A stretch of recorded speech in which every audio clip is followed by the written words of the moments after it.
मेरा नाम हंसिका है। मेरी शादी ऐसी ससुराल में हुई थी जहाँ पर मेरे पति और मेरे ससुर के अलावा कोई नहीं रहता था। जब ये रिश्ता मेरे घर पर आया था तो मेरे माता पिता को बहुत अच्छा लगा था, क्योंकि आजकल कौन नहीं चाहता कि कम मेंबर की फैमिली में अपनी बेटी की शादी की जाए। लेकिन अफसोस की बात एक ये थी कि मेरी शादी गाँव में हुई थी। मैं शहर की पढ़ी लिखी लड़की थी और शहर में ही शादी करना चाहती थी। मेरी चाहत थी कि मेरी शादी किसी अमीर परिवार के लड़के से हो। सुना था कि ये लड़का भी अच्छी नौकरी करता है, लेकिन मैं तो शहर के पढ़े लिखे लड़के से शादी करना चाहती थी, जबकि ये लड़का गांव का पढ़ा लिखा लड़का था। जब मेरे माता पिता ने मुझे ये बताया कि ये लड़का बहुत अच्छा है और शहर में ही नौकरी करता है, लेकिन मैं ऐसे लड़के से भी शादी नहीं करना चाहती थी जो कुछ दिनों बाद ही मुझे छोड़कर शहर चला जाए और मैं उसके बिना अपनी जिंदगी अकेले ससुराल में रहकर गुजारूं। मेरे माता पिता ने मुझे बताया कि वो लड़का शहर में नौकरी जरूर करता है, लेकिन रहता अपने घर पर ही है। परमानेंट रहकर शहर में नौकरी नहीं करता। वो अपनी गाड़ी से सुबह शहर नौकरी करने के लिए रवाना हो जाता है और रात को अपने ऑफिस से घर आ जाता है। इसका मतलब ये था कि मुझे बड़ी आसानी हो जाती। अगर मेरी शादी उस लड़के के साथ हो जाती है तो मुझे जब भी अपने मायके आना होता मैं उसके साथ आ जाती और रात को अपने घर को चली जाती। मुझे अपने माता पिता से ज्यादा दूर नहीं रहना पड़ता। लड़का देखने में बहुत ही स्मार्ट था, पढ़ा लिखा था, फैमिली मेंबर भी बहुत कम थे। सुना था कि गांव में उसका बहुत बड़ा मकान है और सिर्फ एक ससुर है जिनकी आंखों से नजर नहीं आता। वो बेचारे अंधे हैं। बेटा अपनी मर्जी से शादी कर रहा है और इसीलिए शादी कर रहा है क्योंकि वो चाहता है कि उसके पिता की सेवा करने के लिए घर में बहू आ जाए। जिस लड़की के साथ मेरी शादी होने वाली थी वो घर का इकलौता बेटा था। उसकी माँ तो काफी सालों पहले ही मर चुकी थी। घर में सिर्फ दोनों बाप बेटे ही रहते थे। सुना था कि काफी सालों से उन लोगों ने एक परमानेंट नौकरानी रखी हुई थी। वो नौकरानी पिछले 6 महीने पहले नौकरी छोड़कर जा चुकी है और तभी से ही उन दोनों के घर में काम की परेशानी होने लगी थी।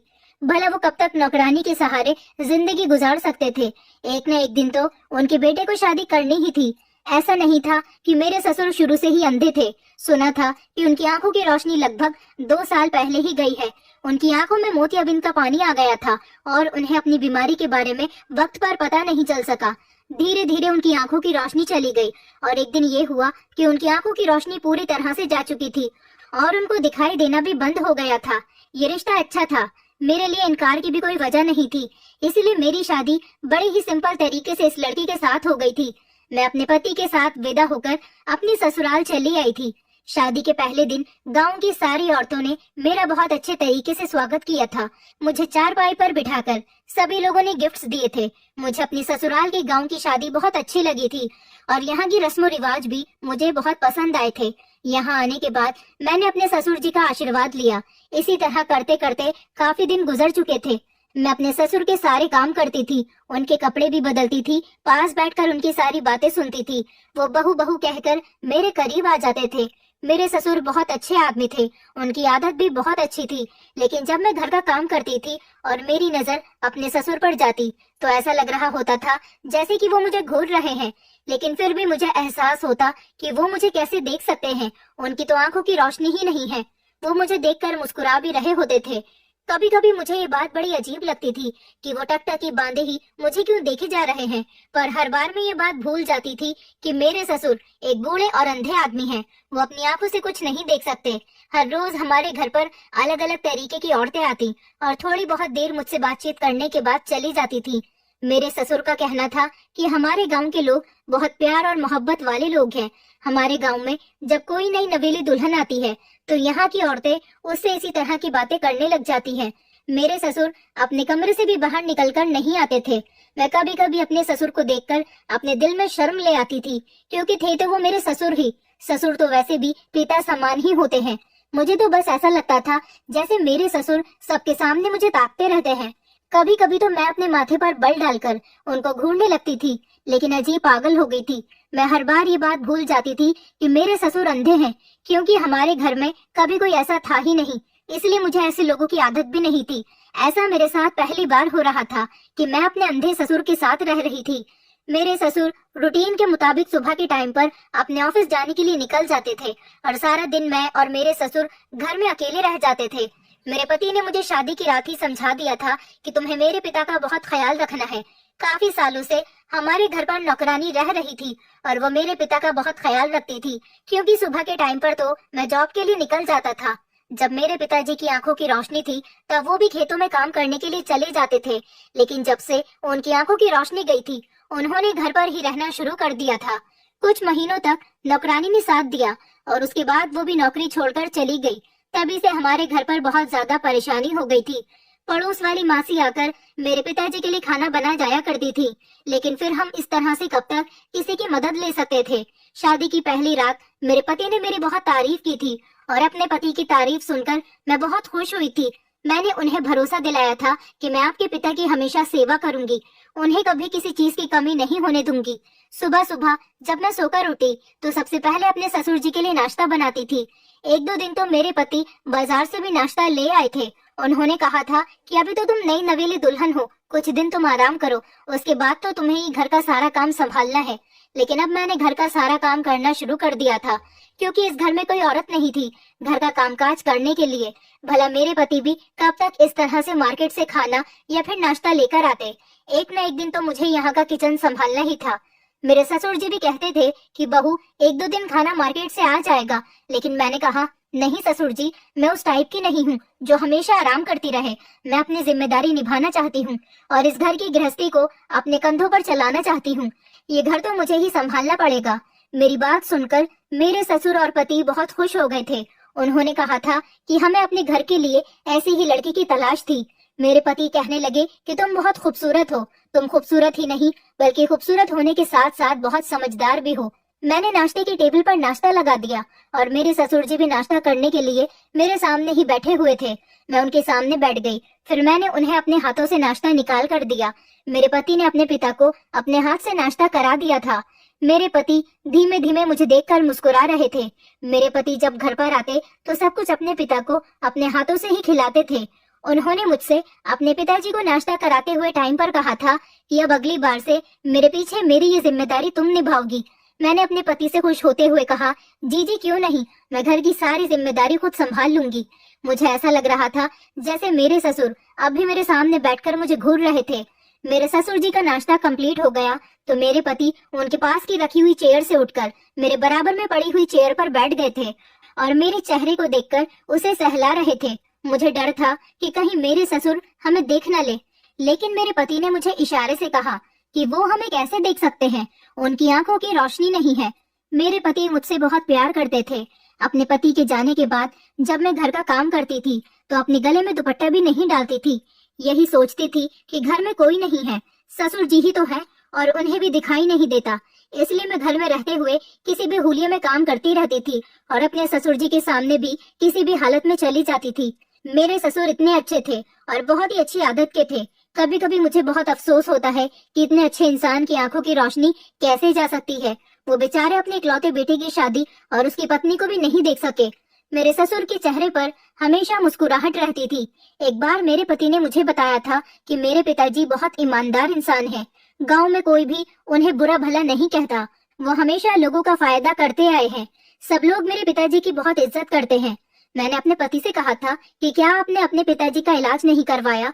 मेरे पति कहने लगे, उन दिनों शहर में मेरी बहुत इंपॉर्टेंट मीटिंग थी, इसलिए मैं कुछ हफ्तों के लिए वहां पर रुका हुआ था और पिताजी नहीं चाहते थे कि वो मुझे अपनी परेशानी बताकर परेशान कर दें। उन्होंने मुझे अपनी परेशानी के बारे में कुछ भी नहीं बताया और इसी तरह से धीरे धीरे उनकी आंखों की रोशनी चली गई। जब मैं बहुत दिनों के बाद घर वापस आया तब मुझे ये बात पता चली थी। अगर वो मुझे वक्त पर बता देते तो मैं उन्हें अपने साथ शहर ले जाकर उनका इलाज करवा देता और शायद वो ठीक भी हो जाते। लेकिन उन्होंने तो अपना इलाज न करवाने की जिद बांध ली थी। उन्होंने तो मुझे वक्त निकलने के बाद बताया था। मैंने बाद में भी पिताजी से बहुत कहा था कि मैं आपको डॉक्टर के पास ले चलता हूँ, आपकी आंखों की रोशनी हो सकता है वापस आ जाए। लेकिन पिताजी हर बार मना कर दिया करते थे। कहते थे कि बेटा मेरी उम्र हो गई है, मैंने तो अपनी जिंदगी में काफी कुछ देख लिया, अब तुम्हारी जिंदगी जीने का समय है, तुम शादी करो, अपनी जिंदगी जियो। मेरा क्या है, एक दिन इस दुनिया को छोड़कर चला जाऊंगा, बूढ़ा हो चुका हूँ। धीरे धीरे शरीर के अंदर बीमारियां पैदा होती रहेंगी और एक दिन मेरे साथ साथ सब कुछ खत्म हो जाएगा। तुम फिक्र मत करो, मैं देख नहीं सकता, सुन तो सकता हूँ ना, तुम सबको महसूस कर सकता हूँ। मैं तो बस तुम्हें खुश देखना चाहता हूँ और अपने जीते जी चाहता हूँ कि तुम्हारा घर बस जाए। बस यही कहकर पिताजी बात खत्म कर देते थे और वो अभी तक एक बार भी मेरे साथ डॉक्टर के पास नहीं गए। मैंने कहा, आप जबरदस्ती पिताजी को डॉक्टर के पास ले जाते। मेरे पति ने मुझे बताया था कि तुम्हें नहीं पता, पिताजी बहुत जिद्दी हैं। मैं उनके साथ ज्यादा जबरदस्ती नहीं कर सकता। शायद वो अपनी जिंदगी में इसी तरह से खुश हैं। मेरे पति ने कहा था कि वो मेरे आने से पहले उनके सारे काम करते थे, लेकिन अब उनके काम करने की सारी जिम्मेदारी मेरी हो गई है। मैं अपने ससुर को अपना पिता समझकर उनके सारे काम किया करती थी। मैंने अपने पति को यकीन दिलाया था कि आपको मेरे होते हुए घर में कभी कोई परेशानी नहीं होगी। मैंने अपने ससुर के पुराने फोटोज देखे थे जिनमें उनकी आंखों की रोशनी थी और मेरी सास भी जिंदा थी। मेरी सास भी बहुत खूबसूरत औरत थी और मेरे ससुर जी अपनी जवानी में बहुत हैंडसम थे। दरअसल मेरी सास मेरे ससुर से डबल कम उम्र की थी। मेरे ससुर बहुत ज्यादा उम्र के थे, फिर भी वो बहुत ज्यादा हैंडसम और चार्मिंग थे। अब भी अगर उनकी आंखों की रोशनी होती और वो अच्छे से तैयार होकर घर से बाहर निकलते तो कोई भी उन्हें बूढ़ा नहीं कहता। शायद उनकी परेशानी की वजह से उनके चेहरे से उम्र ज्यादा लगने लगी है। एक दिन मेरे ससुर कहने लगे, देखो बहू, मेरे भाग्य में क्या लिखा है कि मैं अपने घर की बहू को अपनी आंखों से नहीं देख सकता और ना ही उसे देखकर उसे आशीर्वाद दे सकता हूँ। मैंने कहा, ससुर जी कोई बात नहीं, आप इस तरह से भी मुझे आशीर्वाद दे सकते हो। शादी के कुछ दिन तो लगभग इसी तरह से गुजरते चले गए, लेकिन होश तो मेरे तब उड़े थे जब मेरे पति को कुछ दिन के लिए शहर में रुकना पड़ गया था। मैंने उन्हें कहा भी था कि आप मुझे इन दिनों मेरे मायके में छोड़ दो, लेकिन मेरे पति का कहना था कि मैं इस तरह से तुम्हें तुम्हारे मायके में नहीं छोड़ सकता, क्योंकि यहाँ पर मेरे पिताजी मौजूद हैं, उनकी सेवा कौन करेगा। मेरे पति जा चुके थे और मुझसे कहकर गए थे कि मेरे पीछे मेरे पिताजी का तुम्हें बहुत ख्याल रखना पड़ेगा। उनको अपने हाथों से खाना भी तुम ही खिलाओगी और उनके कपड़े भी तुम ही चेंज करोगी। खाने की बात तक तो ठीक थी, लेकिन कपड़े? अपने पति की ये बात सुनकर मेरा तो दिमाग घूमकर रह गया था। मैंने अपने पति से कहा भी था कि मुझे कपड़े चेंज करने वाली बात तो ठीक नहीं लग रही, मैं कैसे उनके कपड़े चेंज कर सकती हूँ। मेरे पति ने कहा था कि तुम्हें तो पता है पिताजी को अपनी आंखों से नहीं दिख सकता। मान लो कि अगर तुम्हारे मायके में तुम्हारे पिताजी के साथ ऐसा हो जाता और उनके आगे पीछे उनका ख्याल रखने वाला कोई नहीं होता, सिर्फ तुम होती, तो तुम अपने पिता को भी तो अपने हाथों से पहनाती। मैंने अपने पति से कहा कि आप ऐसी बातें क्यों कर रहे हो, भगवान न करे मेरे पिताजी के साथ ऐसा हो। मेरे पति कहने लगे, इसलिए ही तो कह रहा हूँ कि तुम मेरे पिताजी के सारे काम किया करो। मैं परेशान हो गई थी और ये सोच रही थी कि मैं ये काम करूँ या नहीं। भला मेरे ससुर जी जैसे भी थे तो मेरे ससुर ही मेरे पिता समान थे। कोई छोटा बच्चा होता तो ये काम मैं अपने पति के टोके बिना ही कर देती, लेकिन अपने ससुर का ये काम करने के बारे में ही मुझे शर्म आ रही थी। मेरे पति के जाने के बाद मेरे ससुर जी ने मुझे आवाज लगाई, वो बहू बहू कहकर मुझे पुकार रहे थे। मैं भागी भागी अपने ससुर जी के कमरे में गई तो मैंने देखा कि मेरे ससुर धोती और बनियान पहने हुए खड़े थे और पहले तो उन्होंने मुझसे ये पूछा कि बहू क्या बेटा जा चुका है। मैंने उन्हें कहा कि अभी आधा घंटा पहले ही निकले हैं। उन्होंने कहा चलो ठीक है, लेकिन तुम मुझे जरा शर्ट उठा दो, न जाने शर्ट कहाँ पर रखी हुई है। सारे बेड पर मैंने हाथ मार मार कर देख लिया है, लेकिन समझ नहीं आ रहा कि मेरी शर्ट बेड पर है भी या नहीं। मेरे ससुर जी की शर्ट बेड के किनारे पर लटकी हुई थी। मैंने उनकी शर्ट उनके हाथ में दे दी।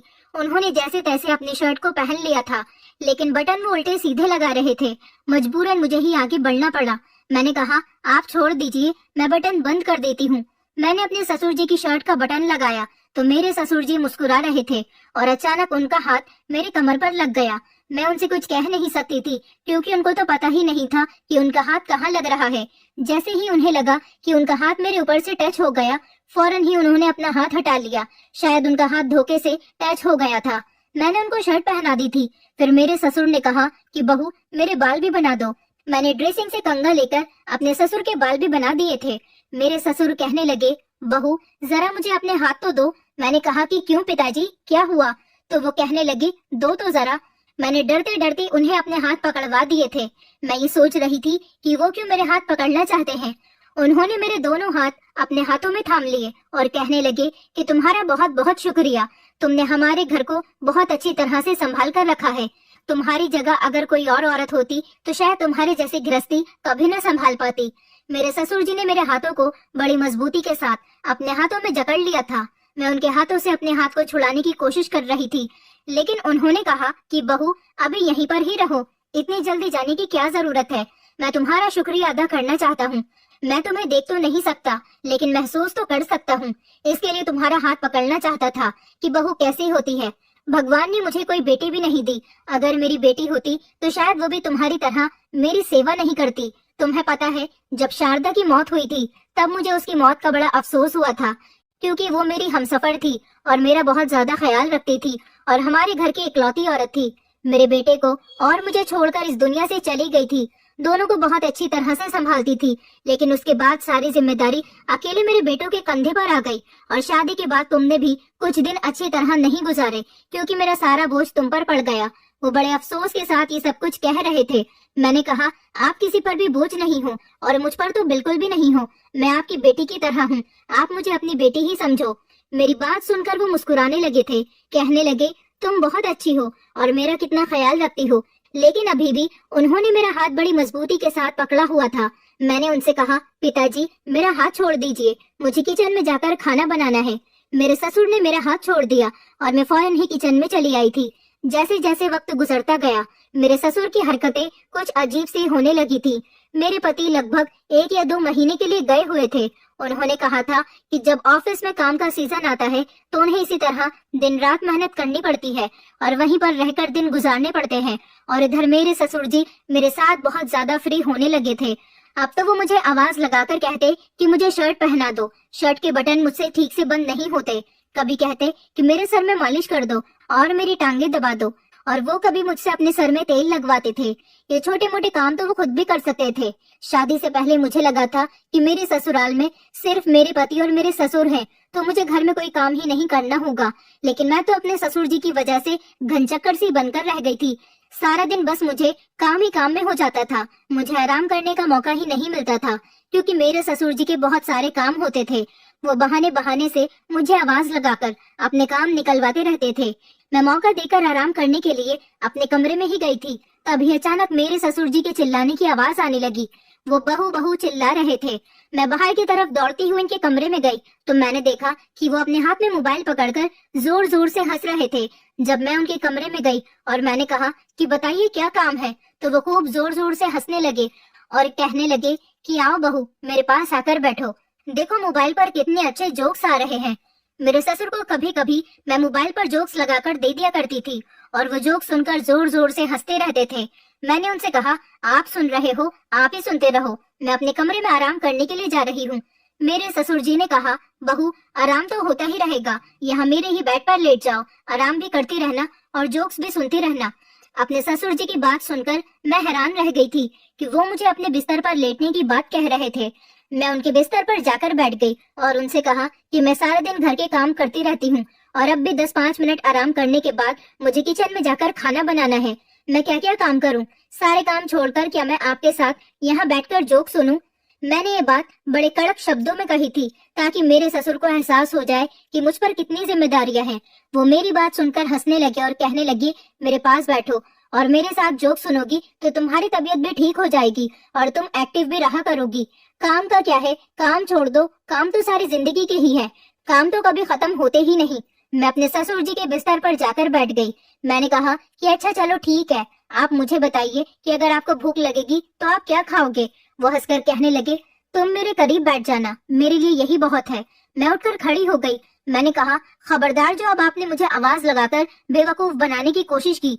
मेरे ससुर जी अभी भी हंस रहे थे। मैं फौरन अपने कमरे में चली गई और जाकर लेट गई। मैं काम करते करते बहुत थक जाती थी, इसलिए मेरा बिहेवियर बहुत ज्यादा चिड़चिड़ा सा होने लगा था। अपने मायके में मैंने इतना ज्यादा भी काम नहीं किया था, लेकिन यहाँ तो हद से ज्यादा काम बढ़ गया था। मेरे ससुर घर का खाना ही खाते थे, कभी मार्केट का खाना नहीं खाते थे। मेरे पति का कहना था कि हमेशा मेरे पिताजी को घर का बना हुआ ताजा खाना ही खिलाना, बाहर का खाना मत खिलाना, वरना उनका पेट खराब हो जाएगा। थोड़ी देर आराम करने के बाद मैं किचन में चली गई। किचन में जाने के बाद मैंने खाना बनाया और जब किचन से बाहर निकली तो देखा कि घर गंदा पड़ा हुआ है। फिर मैंने सफाई की और फिर सोचा कि शाम का टाइम है, एक बार फिर से ससुर जी के कमरे की सफाई कर देती हूँ। गर्मी बहुत ज्यादा हो रही थी, इसलिए मैंने दुपट्टा नहीं पहना हुआ था और मैं वैसे भी ज्यादातर घर में दुपट्टा नहीं पहनती थी। मेरे ससुर जी अपने कमरे में ही चेयर पर बैठे हुए थे। उनके कमरे की झाड़ू लगा रही थी। वो बहुत खामोश बैठे हुए थे और मैं अपने काम में बिजी थी। अगले ही पल जैसे ही मैं पलटी, ये देखकर मैं हैरान रह गई थी कि मेरे ससुर मेरे पीछे ही खड़े थे। मैं उन्हें देखकर घबरा गई थी। मैंने कहा कि आपको किसी चीज की जरूरत है क्या? उन्होंने कहा, नहीं बहू, मुझे किसी चीज की जरूरत नहीं है, बस मैं ये महसूस कर रहा था कि कमरे के अंदर तुम ही हो या कोई और है। मैंने कहा, आप ये कैसी बातें कर रहे हैं, भला इस घर में मेरे और आपके अलावा कोई भी नहीं रहता। उन्होंने कहा, चलो कोई बात नहीं। ये कहकर वो अपने बिस्तर पर बैठ गए थे और उनकी आंखों को देखकर मुझे बहुत डर लग रहा था। उनकी आंखें देखकर ऐसा लग रहा था जैसे उनकी नजर मुझ पर ही है। मुझे शर्म भी आ रही थी क्योंकि मैंने दुपट्टा नहीं पहना हुआ था। मैं अपने ससुर का अपने हाथों से ही खाना बनाती थी। रात के टाइम पर मैं उनको खाना खिलाने के लिए उनके कमरे में चली गई और उन्हें अपने हाथ से खाना खिला रही थी। मैंने महसूस किया कि मेरे ससुर मेरे हाथ से खाना खाते हुए बहुत ज्यादा खुश होते थे और किसी न किसी बात पर वो मेरा हाथ भी मजबूती से पकड़ लेते थे और बस मेरी तारीफ ही करते रहते थे। कहते थे कि तुम्हारे हाथ का बना हुआ खाना बहुत टेस्टी होता है। मुझे लगता है कि तुम भी इतनी ही ज्यादा खूबसूरत होगी। अब धीरे धीरे मुझे अपने ससुर की हरकतें बहुत अजीब लगने लगी थी।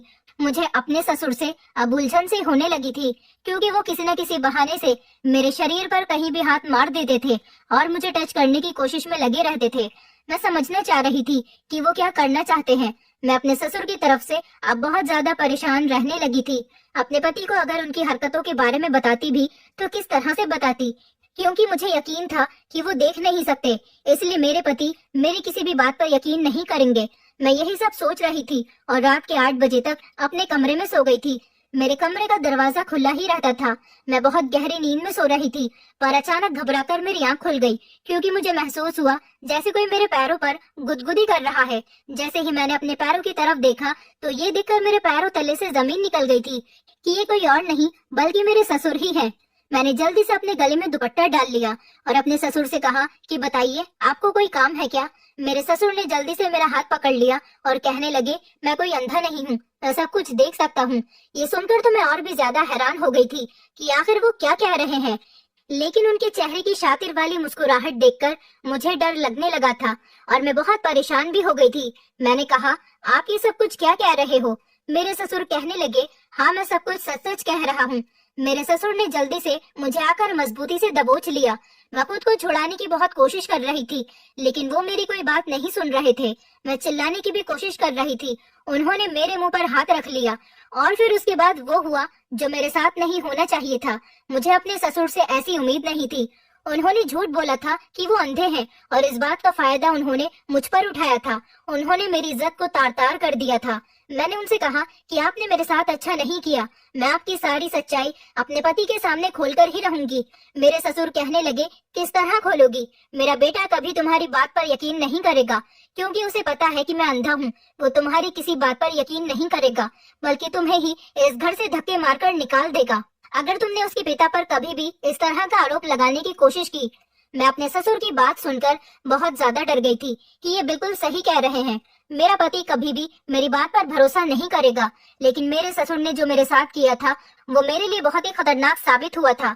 मैं बिल्कुल लाचार हो गई थी और जमीन पर बैठकर जोर जोर से रो रही थी। मेरे ससुर कहने लगे, मेरी नजर तुम पर पहले दिन से ही है क्योंकि तुम बहुत ज्यादा खूबसूरत हो। मैंने उनसे कहा, आपने मेरे साथ ये सब कुछ क्यों किया। उन्होंने बताया कि मैं बहुत मेहनत मजदूरी करके अपने बेटे को पाल रहा था, लेकिन जब से वो शहर गया था उसने मुझ पर ध्यान देना ही बंद कर दिया था। फिर मैंने प्लान बनाया कि अपने बेटे का ध्यान अपनी तरफ करने के लिए मुझे अंधा बनना पड़ेगा, इसलिए मैंने अपने बेटे से झूठ बोल दिया। इस झूठ का असर ये हुआ कि मेरे बेटे का पूरा ध्यान मुझ पर ही रहने लगा। फिर उसने शादी की और वो तुम्हें घर पर लेकर आ गया। तुम्हें तो देखते ही मेरी नीयत तुम पर खराब हो गई थी और मेरा बेटा यही समझता रहा कि मैं अंधा हूँ और तुमने भी इस बात पर यकीन कर लिया कि तुम्हारा ससुर अंधा है। मुझे तो ये बात पता है कि मेरा बेटा हर तीसरे चौथे महीने में 1 या 2 महीने के लिए अपने ऑफिस में ही रुक जाता है। मैं इस बात का मौका ढूंढ रहा था कि कब वो जाएगा और कब मैं तुम्हारा फायदा उठाऊंगा।